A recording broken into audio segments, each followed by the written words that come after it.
Hi అండి. ఇది మేము పెంచుకునే స్నూపీ. ఇది 4 సంవత్సరాలు, దగ్గర దగ్గర 5వ సంవత్సరం కూడా వచ్చింది దీనికి. ఇది ఎప్పటినుంచో మా దగ్గర ఉంది. అయితే ఇవి మాత్రం మా ఇంటి దగ్గర స్ట్రీట్ డాగ్స్ పిల్లలు. దీంతో పాటు 5-6 పిల్లలు ఉండేవి. ఈ పండగ దగ్గర నుంచి నిన్నటి వరకు కూడా రోజుకి 1-2 ఎక్స్పైర్ అయిపోయినాయి. వాటికి ఇప్పుడు డాగ్స్కి వచ్చే డిసీజ్ అంట, వైరస్, అది సోకటం వల్ల వాంతులు, మోషన్స్, బ్లడ్ మోషన్స్ అయ్యి కొన్ని చనిపోయాయి. ఇప్పుడు మిగిలింది ఇది ఒక్కటే. ఇది ఎప్పటి నుంచో 10, 15, 20 రోజుల క్రితం నుంచే మా ఇంట్లో దీంతో పాటు తిరుగుతుంది. దీనికి కొంచెం కళ్ళు, కొంచెం చూపు చాలా తక్కువ. ఏదో ఉందో కూడా అర్థం అవ్వదు. ఒక బ్లర్ లాగా అనిపిస్తుంటుంది. మనిషి కాలు చప్పుడు అలా వింటూ మనిషి వెనక తిరుగుతుంటుంది అంతే. అయితే వాటికి అయిన తర్వాత అవి చనిపోయాయి. వాటికి పెద్దగా మెడిసిన్ వేసినా కూడా నాకు అర్థం కాలేదు ముందు వాటిని ఎలా సేవ్ చేయాలో. తర్వాత చిన్న చిన్న వీడియోలు చూశాను డాక్టర్స్వి. పక్కన వెటనరీ డాక్టర్లను వాళ్ళని కనుక్కుంటేను వాటికి ఇంజక్షను, టీకాలు వేయాలని చెప్పారు. ఇది మాత్రం మొన్న నైట్ నుంచి ఏమీ తినటం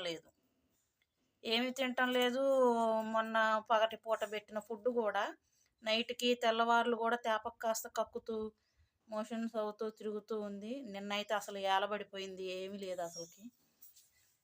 వాటర్ కానీ ఏదన్నా చెప్పారు, కొంచెం వేడి చేసి తాపించమని, ఇంజక్షన్ చేయించమని చెప్పారు. కానీ ఇప్పుడు బయటికి వెళ్ళిన వాళ్ళు కొంచెం రావడానికి టైం అవుద్ది.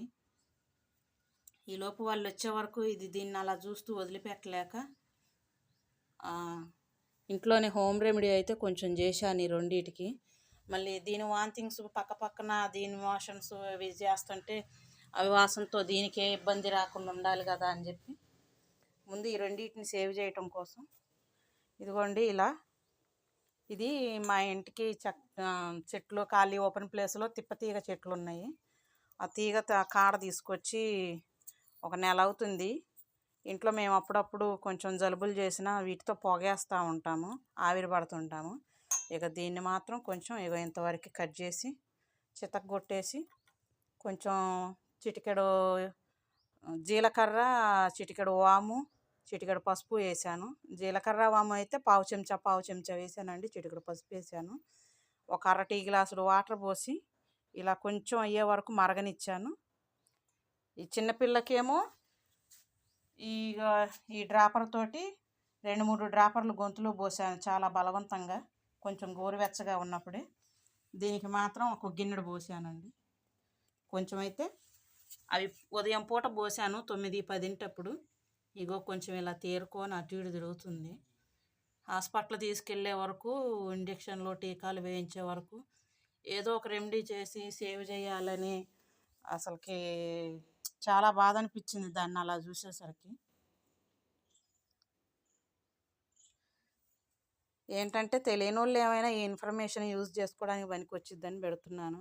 ఇంట్లో చిన్నపిల్లల్లాగే ఇవి తిరుగుతుంటాయి. వాటి ఇబ్బంది అవి పడుతుంటే చూస్తూ వదిలేయలేము కదా.